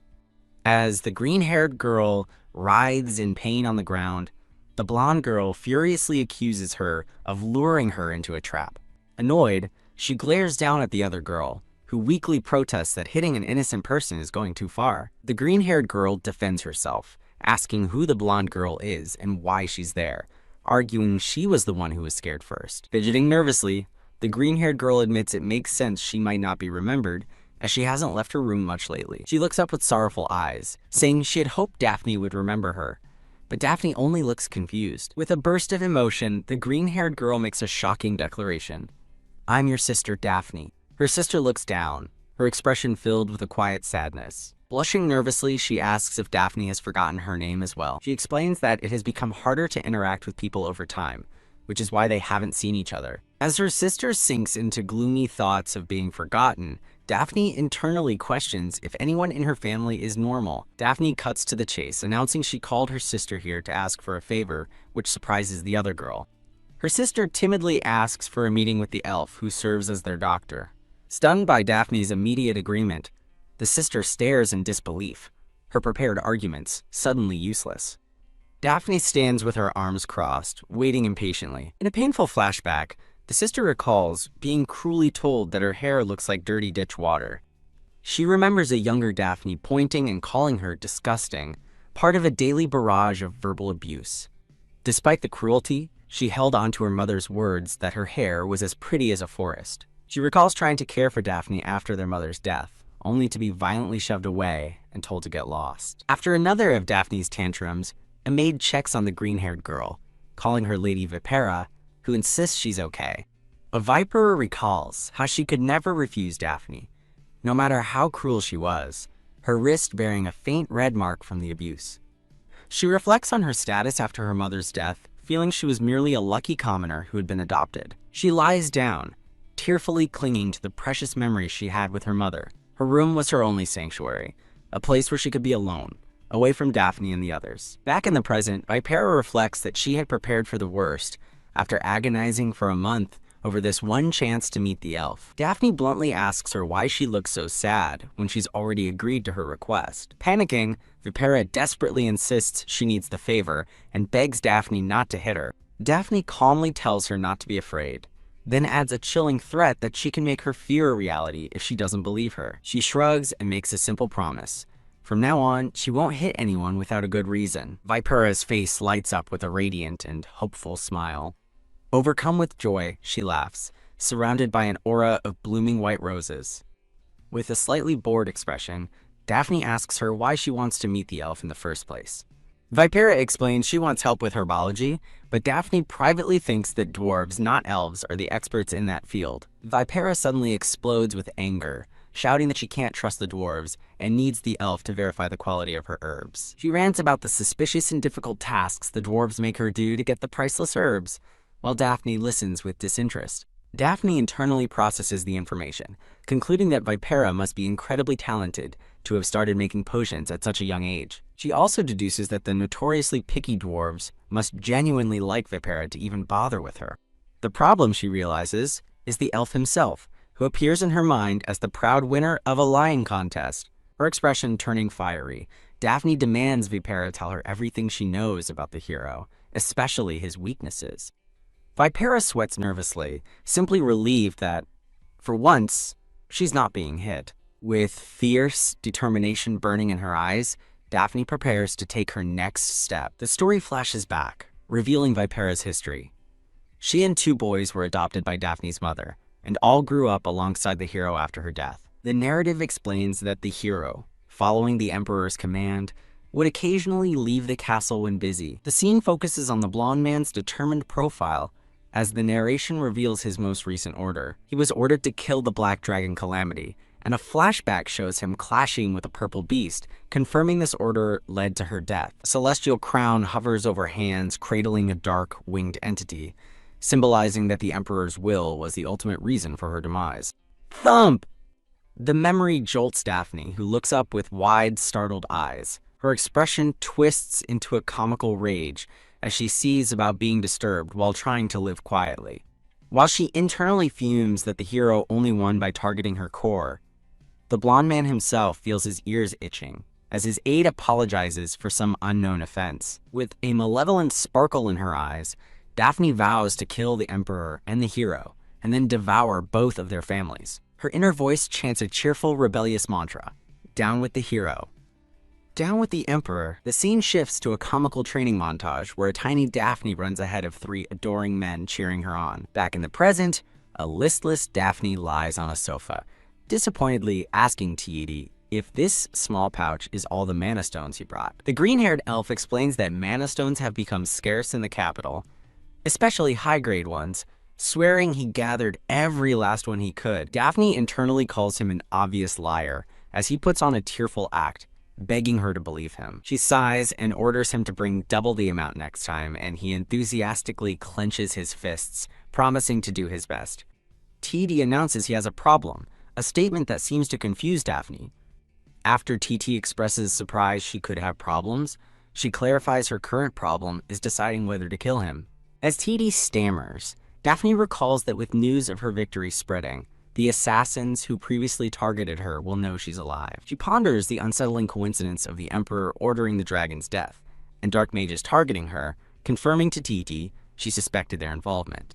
TT explains that the dark mages worship Lord Silas, so their attempt to kill her is like something out of a story. Leaning forward intently, Daphne asks if he has figured something out. TT excitedly compares her situation to a popular novel. The calamity of a past life becomes the enemy of the dark mages, much to her annoyance. After he prostrates himself on the floor, an unimpressed Daphne ignores his theory and asks what he needs from her. She gives him a new mission: find a way for her to enter the main estate building. A powerful, glowing blue barrier envelops the grand stone tower of the main building. Whoosh! TT sighs, commenting on the suffocating and excessive number of barriers protecting the building. He glances over at Daphne, waiting for her to explain her intentions. Daphne's eyes gleam with resolve, as she thinks that the biggest clue she needs is inside that building. Recalling a vision of a robed man claiming dominion over the world, she confirms her suspicions about Celes and resolves to find the great sage. TD expresses concern that gathering information will delay the production of her medicine. With a cheerful grin, Daphne announces that she has found him an apprentice to solve that problem. Horrified by the idea of a human apprentice, TD listens as Daphne confirms he will teach a child to make the medicine. He vehemently refuses, proclaiming his pride as a renowned elf who is above such a task. However, the moment Daphne offers to relieve him of his duties once the apprentice is trained, he bows deeply, exclaiming he's always wanted a student. Now overcome with excitement, TD asks for the name of his star pupil, vowing to make them the greatest alchemist, while Daphne smugly notes how easily he's handled. With a confident smile, Daphne reveals the apprentice's name is Vapira and wishes him luck. The scene transitions to the day of the Marquisites' ball, showcasing 2 elegant dresses prepared for the event. The maids are in a panic, frantically coordinating who will handle Daphne's hair, dress, shoes, and accessories. When one maid worries they're short-staffed, Daphne wryly questions if anyone would even volunteer to help her, a point the maid sadly concedes. An exhausted Daphne just wants to get the preparations over with, but her maid insists she must be the most radiant lady at the ball. Faced with her head maid's terrifyingly intense gaze, Daphne meekly agrees to let them do as they please. As her hair is being brushed, Daphne sighs in exhaustion, while her maids gossip about this being her first social outing in 6 months. At the ball, a woman in a purple gown gently holds her young, pink-haired daughter's hands. The mother instructs her smiling daughter to greet Lady Daphne politely and offer her some dessert. But then, she whispers for her daughter to stay as far away as possible, praising her child for understanding that avoiding Daphne is the safest option. The narration explains that while nobles are eager for gossip about Daphne's exploits, many are cautious since she has a history of beating up their children. A noblewoman notes that her daughter has never met Lady Daphne, while a nearby man nervously hopes the crowded ball proceeds without incident. Another lady approaches the Marchioness in purple and asks about Lady Daphne's estimated arrival time. The Marchioness sips her drink, explaining that Daphne is running a bit late but has confirmed her attendance. 2 other noblewomen bubble with excitement, eager to see if the rumors about the young lady defeating bandits are true. A blonde man scoffs at their excitement, telling the Marchioness that the guildmaster was obviously exaggerating the story. A blonde man in a green jacket smirks at the noblewomen, asking for their agreement. Marchioness in the purple gown nervously agrees, while a silver-haired woman fans her face in apprehension. Another woman, peeking over her fan, agrees with the sentiment, mentioning she heard Daphne Ekion's body is quite weak. The gossip continues as 2 noblewomen whisper that Daphne has an incurable disease, which is why her family tolerates her atrocious behavior. The blonde man scoffs, calling the story nonsensical, and questioning how a child near death could possibly defeat a group of bandits. A woman in yellow speculates that since the Grand Ducal family hasn't been summoned by the Emperor, they might be using Daphne for attention. The Marchioness in purple clasps her hands, concluding there's no way to confirm if the story is true or not. The blonde man suggests that while the story is unconfirmed, her skills can certainly be tested, leaving the Marchioness confused. The scene shifts to a radiant young Daphne, who has arrived at the ball in an elegant white and silver dress. A close-up reveals Daphne's determined and serious green eyes. A group of nobles peek from the sides, intrigued by her presence. Someone in the crowd desperately wishes they could talk to her, regardless of whether the rumors are true. Standing alone in the grand hall, Daphne looks around the room. She finds herself isolated in a circle of empty space, wondering why no one is coming near her. Daphne sighs, realizing her bad reputation still lingers as she spots a group of girls, her intended targets for gathering clues. Resolving to smile as kindly as possible, a terrifyingly dark and shadowy version of Daphne appears in her mind, causing the three young girls to huddle in fear. With a menacing Grim Reaper looming behind her, Daphne asks the terrified girls why they aren't answering, making one of them shriek. Eek! The pink-haired girl bravely steps forward, pleading with Lady Daphne not to get angry, much to Daphne's confusion.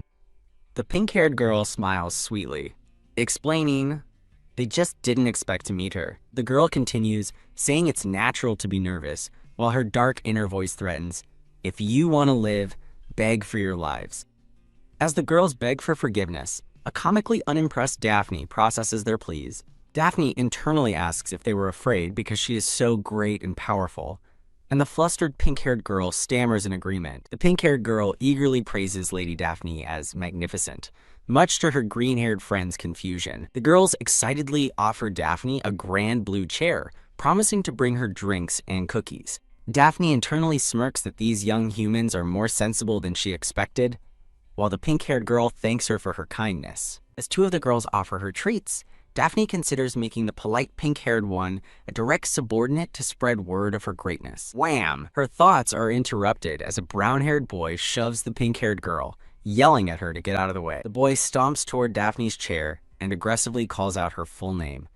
"Daphne Actaeon!" Huff. Pointing an accusatory finger, the boy declares he has never forgotten the day she broke his nose. While nibbling on a cookie, Daphne wonders who this boy is and if he's another person her past self wronged. A close-up shows Daphne's green eyes narrowing with focus. The boy draws a wooden sword, challenging her to a fair fight and accusing her of planning another sneak attack.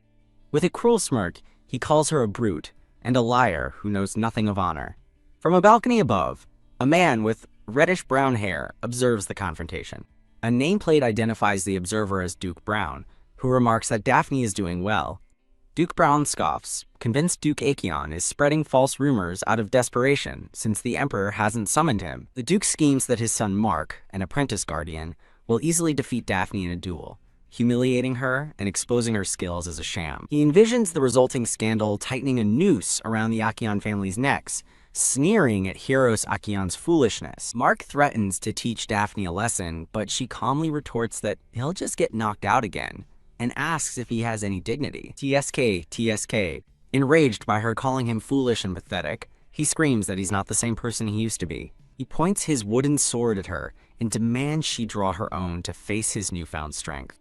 Daphne stands, coolly informing him she doesn't need a sword to deal with someone like him. "Don't cry when you lose," Mark shouts as he charges at Daphne with his wooden sword raised. With a swift motion, Daphne sidesteps his attack and effortlessly grabs his sword mid-swing. Mark turns back, his face a mask of utter shock and disbelief. Daphne easily holds him at bay with his own weapon. Looking down on him, she taunts that he's 100 years too soon to even reach her. An unseen woman remarks on the boy's rudeness for pushing a lady and not apologizing. Two noblewomen stare in astonishment, one asking if Lady Daphne just defeated apprentice guardian Mark in one hit. A man in a gray suit leans forward in shock, wondering if he really saw what just happened. A young blonde girl kindly approaches a smaller, pink-haired child sitting on the floor. In a moment of quiet focus, the blonde girl looks down with a serious expression.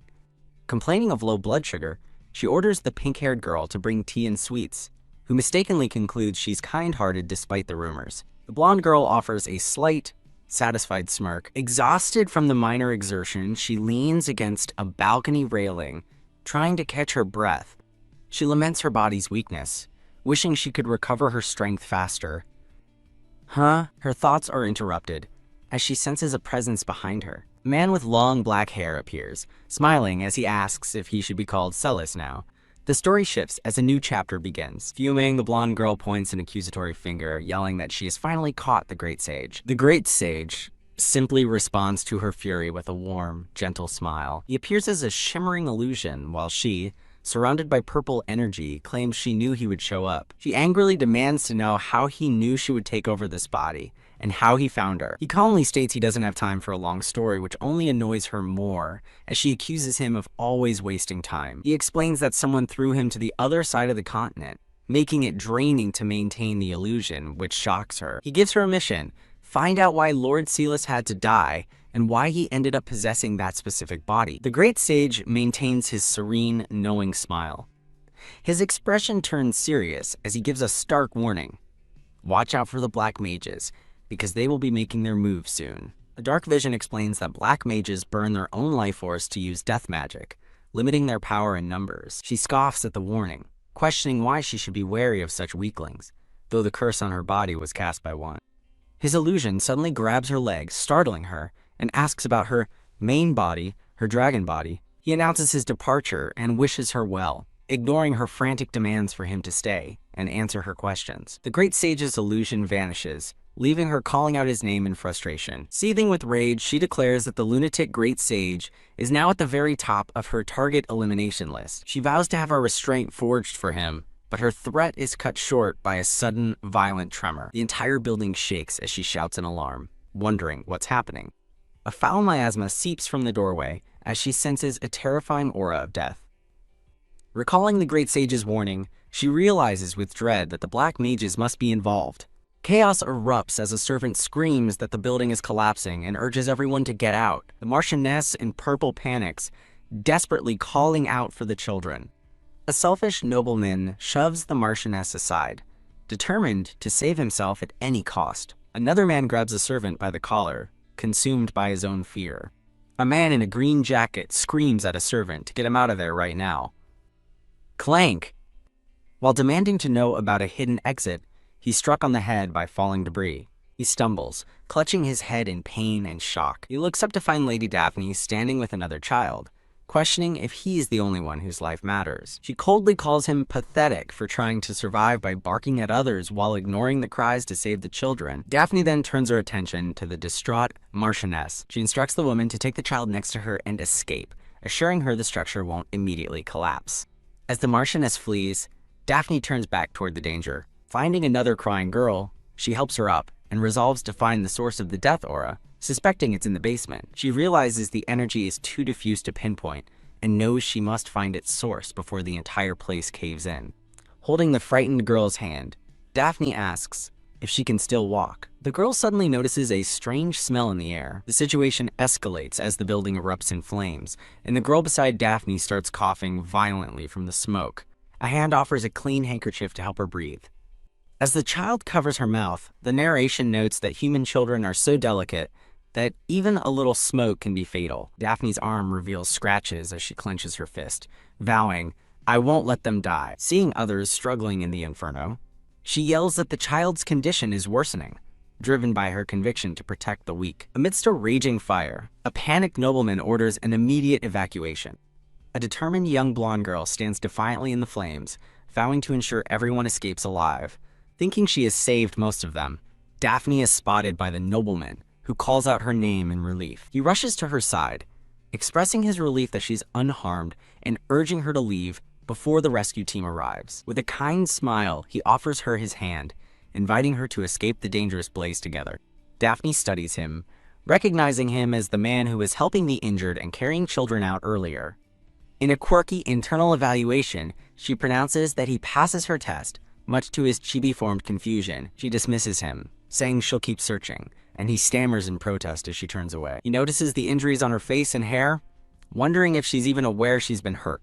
Inspired, he vows to publicize her noble actions, revealing his connection to a newspaper company as his eyes burn with passion. But before he can leave, he suddenly grabs the surprised Daphne from behind. He insists there's no one left inside, and they must leave immediately, but she yells back that she's fine. Struggling against his grip, she shouts that she hasn't finished checking and desperately calls out for her mother. She breaks free from his grasp, leaving him stunned as she runs back toward the heart of the inferno. He desperately calls out for Lady Daphne as she disappears back into the roaring flames. A promotional notice provides a brief break in the story. In a forest clearing, a blonde knight in ornate silver armor swiftly dispatches a shadowy foe with a flash of turquoise energy. Sheathing his sword, the knight surveys the aftermath, wondering just how many monsters there are. His brown-haired aide confirms the reports of unidentified monsters, noting that they are all creatures he's never seen before. He observes the bizarre appearance of the slain monsters' corpses lying on the ground. The aide explains the creatures look strange because they're chimeras, shocking his companion, who asks if they're monsters forcibly fused together. The aide confirms they escaped from a lab, likely unauthorized subjects, prompting the knight to realize the creators face a death sentence if caught. The knight angrily remarks that the creators must not value their own lives, adding that the monsters are quite well made, despite their lack of uniformity. In a colorful exchange, the aide questions the creators' cockroach-like persistence, while the knight declares he's not getting involved further. The knight states that this matter should be left to the guardians of the Capital Defense Force. He tells his stunned aide to wrap things up at his own level. The aide reflects on the knight's deep hatred for black mages, feeling unable to comprehend his commander's true feelings. Feeling like a failure as an aide, he resigns himself to the order. Just as the aide announces they've taken care of all the monsters, a sudden burst of energy startles him. The knight remains calm as his aide frantically asks what just happened. With a grim expression, the knight deduces that the black mages have made their move faster than he anticipated. The startled aide suggests they pretend they saw nothing, arguing their orders were only to exterminate monsters, not stop terrorism. They spot smoke in the distance, which the aide identifies as the direction of Marquis Finch's estate, though he doubts anything is seriously wrong. The knight reveals that Daphne went there today, and the aide shouts in shock as his commander immediately bolts. The aide frantically calls after His Excellency, who races through a field without hesitation. The scene shifts back to Daphne, alone amidst the collapsing, fiery ruins. She desperately searches the blazing chaos, calling out for someone. Disoriented by the smoke, she realizes her path is blocked and she must find another way out. With a triumphant cry, she spots who she was looking for. A young, pink-haired girl collapsed on the ground. Daphne rushes to the crying girl, demanding to know why she didn't evacuate. The girl is stunned to see Lady Daphne. Announcing she came to save her, Daphne urges the girl to get up so they can find an exit together. The pink-haired girl tearfully explains that she's sorry, but her leg is pinned by heavy debris and she can't move. Daphne reassures her, confidently stating she can lift the debris and instructing her to pull her leg out on the count of 3. Gritting her teeth with immense effort, Daphne strains to lift the heavy rubble. Now free, the pink-haired girl stands up as Daphne asks if she can walk. She says she can, but then gasps, noticing Daphne's injured hand. Daphne dismisses her own injury, telling the girl to worry about her leg. But the girl insists it looks like it really hurts. Prioritizing their escape, Daphne asks if anyone else was left behind. The girl explains she got everyone out before being trapped. Daphne listens intently to the girl's explanation. With a sudden, confident smirk, Daphne praises the girl for evacuating everyone, just as a subordinate of hers should. The pink-haired girl looks up, completely taken aback by Daphne's unexpected and commanding words. With a bloody gash on her forehead, the blonde girl grits her teeth, thinking they must find a way out of this chaos. Amidst a burning room, she suddenly senses a strong aura of death as the pink-haired girl beside her asks what's wrong. Ignoring the flames, the blonde girl quickly approaches a table covered by a long, white cloth. She lifts the cloth and peers underneath, her green eyes widening at what she discovers. Her companion, the pink-haired girl, looks on in confusion, asking if she found something. The pink-haired girl gasps, her mind racing as she begins to realize the terrible thing hidden beneath the table. A hand holds up a dark, book-like object, identified as a bomb, prompting the pink-haired girl to panic and ask if it can be dismantled, but the blonde girl grimly states it can't. With a stern expression, the blonde girl explains the device was created with black magic. Onlookers react with alarm, as it's explained that the bomb's aura is so strong it could consume the entire Marquis' estate upon detonation. Clutching the bomb, the blonde girl realizes everyone she just rescued will be caught in the blast, resolving that she has to deal with it herself. Crying in terror, the small pink-haired girl asks if they are going to die here. The blonde girl whirls around, fiercely declaring that no one is dying with her around. She puffs out her chest with heroic confidence, leaving her pink-haired friend completely starstruck. A swirling orb of dark purple energy is revealed as the aura of Great Calamity, the causality of Celis.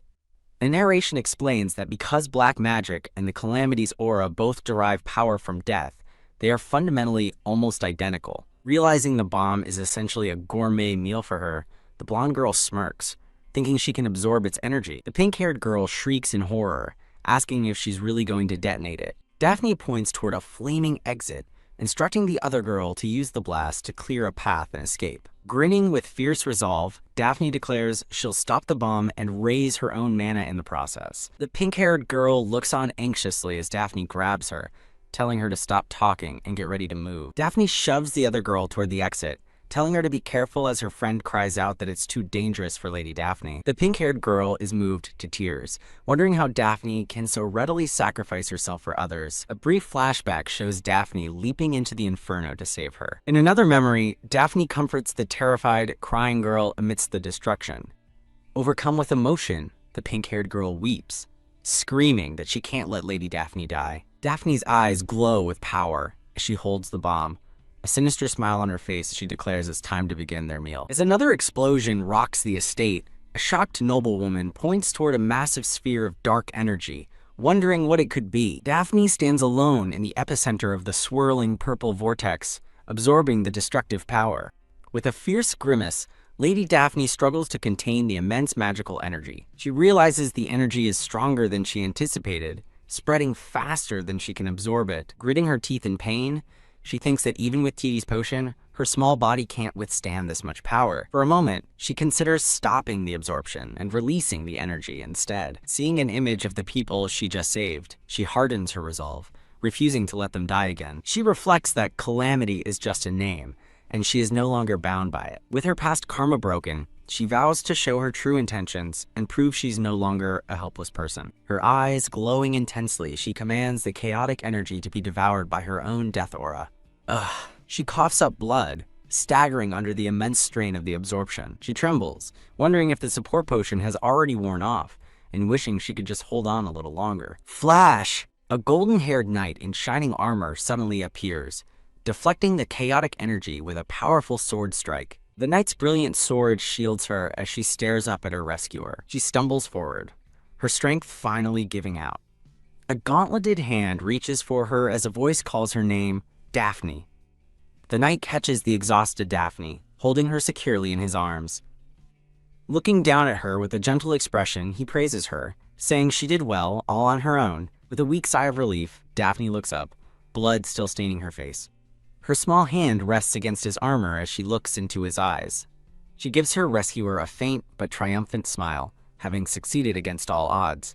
A system window appears, displaying her status. Daphne Aekion, Mana 50. Brysa, a woman with dark hair, cries out in relief as the pink-haired girl runs joyfully into her mother's arms. Brysa's mother embraces her tightly, telling her daughter how worried she was. The pink-haired girl tearfully explains she was trapped, but Lady Daphne saved her, shocking a nearby woman. The nobleman who tried to save Daphne earlier excitedly tells the woman that Daphne ran back inside on her own. The woman realizes Daphne must have gone to save her daughter, Lady Brysa, but trails off in fear. Gripping her mother's hand, Brysa confirms that's exactly what happened. Brysa recounts how Daphne shielded her with her own body from a magic bomb, leaving her mother and the nobleman stunned. The nobleman questions if it was really a magic bomb, as a woman in a red patterned dress agrees it was no ordinary explosive. Looking pensive, the nobleman realizes he recognizes the strange energy from the blast. He remembers the feeling from long ago, shouting in horror that it was the aura of death from a dark magic bomb. Realizing Daphne faced a bomb that drains life force, Bryce's mother panics, desperately asking what happened to her. The aide rushes up to the blonde knight, anxiously asking if he is all right and what happened to the lady. A grim vision reveals the injured Daphne, bloodied and unconscious in someone's arms. As the knight holds the unconscious Daphne, his aide reports that while she's alive, her body is in a terrible state. The aide confirms she's in danger, prompting the crowd to panic about finding a priest and using holy power to counter the dark magic. Taking Daphne from the knight, the aide announces he'll call a priest to the mansion and that they must return immediately. The knight questions his aide's urgency, asking if there's a problem, as an electric tension crackles between them. The aide kneels with Daphne in his arms, waiting as the knight looms over them. The knight states plainly that anyone with eyes can see what Daphne did without needing an explanation. The aide nervously confirms his suspicion that Daphne absorbed all the aura of death from the bomb, which the knight affirms. And Nobleman clenches his fist in awe, proclaiming that Daphne Akion is a true hero for sacrificing herself to save them. The aide tells the emotional onlookers to hurry along as he carries Daphne away, and they reluctantly agree. A crowd watches the carriage depart, hailing Lady Daphne as their hero, and vowing to never forget her kindness. The aide internally vows to commemorate Daphne's sacrifice, then corrects himself since she's not dead yet, settling on her achievements as she sleeps. A sudden rustle breaks the silence of a dark, eerie forest at night. A group of robed figures gathers in the woods, one of them confirming their readiness. The bandaged leader of the group seethes with rage, questioning his own apparent failure. A promotional page showcases 3 other series available to read on the website. A notice from the translation team asks readers to visit their website to support their work. The story reveals that black mages, after being subjugated by Hirosa Akion for destroying the White Dragon, were not entirely wiped out. The survivors formed a secret organization called Spectre, planning revenge for 5 wasted years. A cloaked figure declares that today marks Spectre's revival and the beginning of their revenge against their enemies. The bandaged leader angrily berates a subordinate for failing a simple task. Looming menacingly, the leader scoffs that his subordinate must not fear him, having returned alive despite orders to commit suicide upon failure. The subordinate insists he doesn't fear death but returned only because he had something crucial to report to his leader before he dies. The subordinates prostrate themselves on the ground, begging their leader to listen. The leader sighs with annoyance, covering his face as he impatiently asks what they want. A subordinate reports that the hero's child, who was cursed by their former leader, was present at the attack. He explains that Daphne Akion should have died from absorbing the bomb's death energy, as their former leader's power was meant to kill her. The leader furiously questions if he was given a false report, but his subordinate insists they had confirmed her death. Standing alone in the forest, the leader silently processes this unexpected complication. He clenches his fist in anger, wondering if she's interfering simply because she's the hero's child. He declares that anyone who stands in their way must die, and his followers agree to handle it as he curses the hero's memory. Just as they prepare to move, he holds up a hand, stopping them. Croc! He unleashes a blinding power, disintegrating 2 of his own followers in an instant. He explains that the death energy his foolish followers possessed will now be reclaimed as the power of Spectre. With his eyes glowing, the leader announces it's time to find the disaster's corpse. The scene transitions to the blonde knight relaxing on a sofa while reading the latest newspaper. He reads headlines about the black magic terror attack in the media's uproar, thinking their reappearance isn't the only issue. He stands, reflecting that 3 days have passed, with the imperial family facing criticism for their lack of action. He wonders if their silence is due to the fact that Daphne, the hero of the incident, still hasn't awoken. The focus shifts to Daphne, sleeping soundly and peacefully in her bed. The blonde man reflects on his cursed, emotionless state, wondering if he's being pitied for his tragedies. He turns his attention to a startled, green-haired elf standing across the opulent room. While assuring the man she will wake soon, the elf hides the truth that she absorbed death energy to grow stronger. The blonde man's cold demand to be warned if death is imminent leaves the elf utterly baffled. Standing over the unconscious girl's bed, the man states they must prepare for her funeral in advance. The elf is utterly stunned by the man's personality, thinking him colder than any elf he knows. Quietly fuming at the human trash he works for, the elf politely excuses himself to get more medicine. Tap. The blonde man glances back with a cold, unreadable expression. He stands silently by her bedside, watching over the sleeping child in the warm light. The scene shifts, showing 2 men working diligently in an office filled with documents. A maid sighs wearily, burdened by her many duties around the large estate. The blonde man acknowledges to himself that feeling worry in this situation should be natural. He recalls the curse that stole his emotions and wonders if he could have felt worry for her otherwise. Remembering his profound numbness during his wife's passing, he feels overwhelmed by his own emotional void. In a painful memory, his young daughter confronts him, asking why he saved her instead of her mother. "I'm gonna die anyway," the young girl screams, wishing he had just let her die. He remembers being utterly speechless in the face of his daughter's venomous grief and accusations. Without feeling sadness or guilt, he simply watched as the enraged child brandished a sword at him. He recalls wishing for death by her sword, though he knew the flimsy blade couldn't possibly harm him. Whomp! The girl suddenly bolts upright in bed, startling the man who is lost in thought. "Eish," she thinks, annoyed to see the hero upon waking, muttering that reality is truly cursed.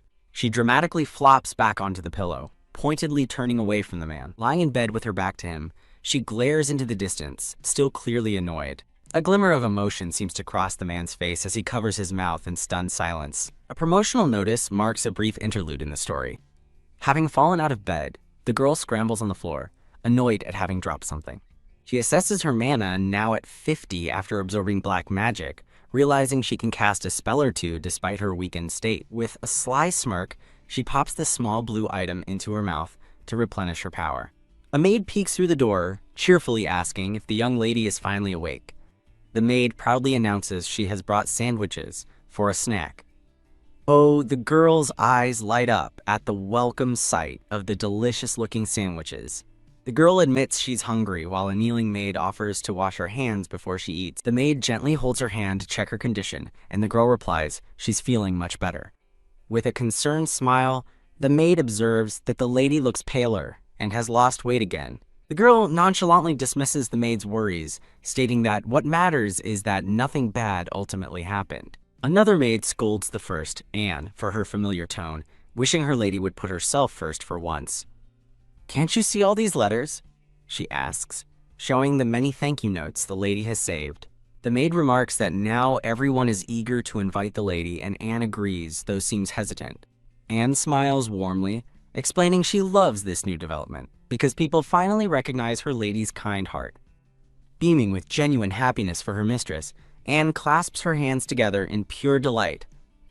The girl watches her, a sandwich in hand, with a thoughtful and surprised expression. She realizes with a start that this is the first time she has ever seen Anne smile with such pure joy. The two maids earnestly plead in unison for their lady to take better care of herself from now on. Clutching her sandwich, the girl looks down, lost in quiet and deep contemplation. Turning to her maid, the young lady asks if Anne would give her the letters. Oh, yes. Anne eagerly hands over the bundle of letters, one of which thanks Lady Daphne for her kindness. Daphne holds a formal invitation, a request for her to visit another noble's estate sometime. Looking over the many letters, she wonders if this is the joy of being accepted for good deeds. She reflects that inhabiting Daphne's body has finally severed the karmic suffering of her past self, the calamity. A genuine smile spreads across her face as she reads, the joy finally erasing the painful memories of past betrayals. A maid informs the young blonde girl on the bed that the doctor has cleared her to move and asks if she's ready to return to the annex. Another maid offers the girl a glass of warm milk, adding that she's also warmed up the room for her comfort. With a milk mustache and a determined glint in her green eyes, the young girl finishes her drink. In the dead of night, a swift presence flits past a moonlit window. A mysterious cloaked figure surrounded by dark energy materializes inside the bedroom, where the young girl is sleeping peacefully.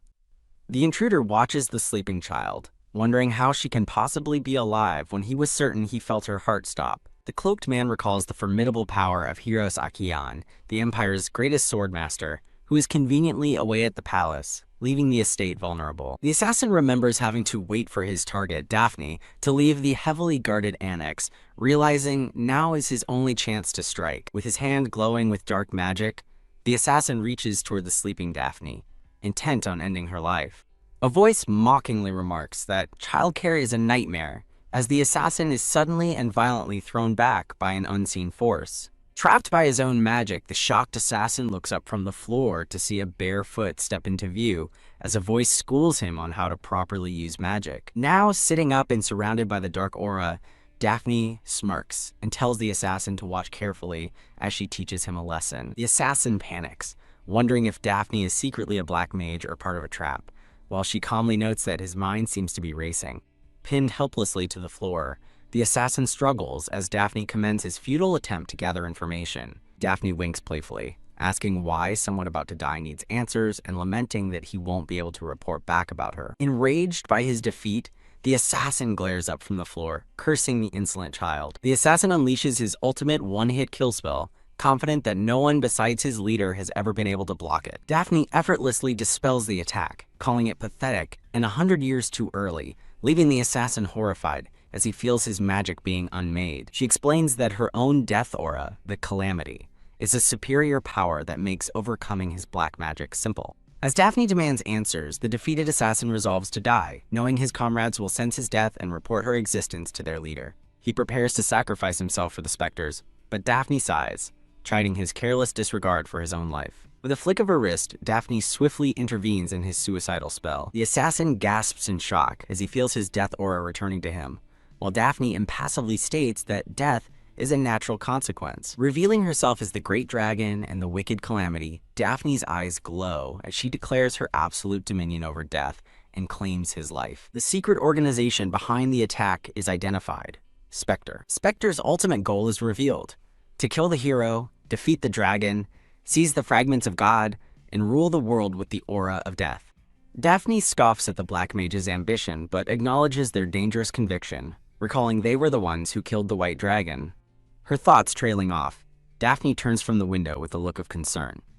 Daphne realizes Spectre tried to kill her to reclaim the aura of death before her curse could fully activate.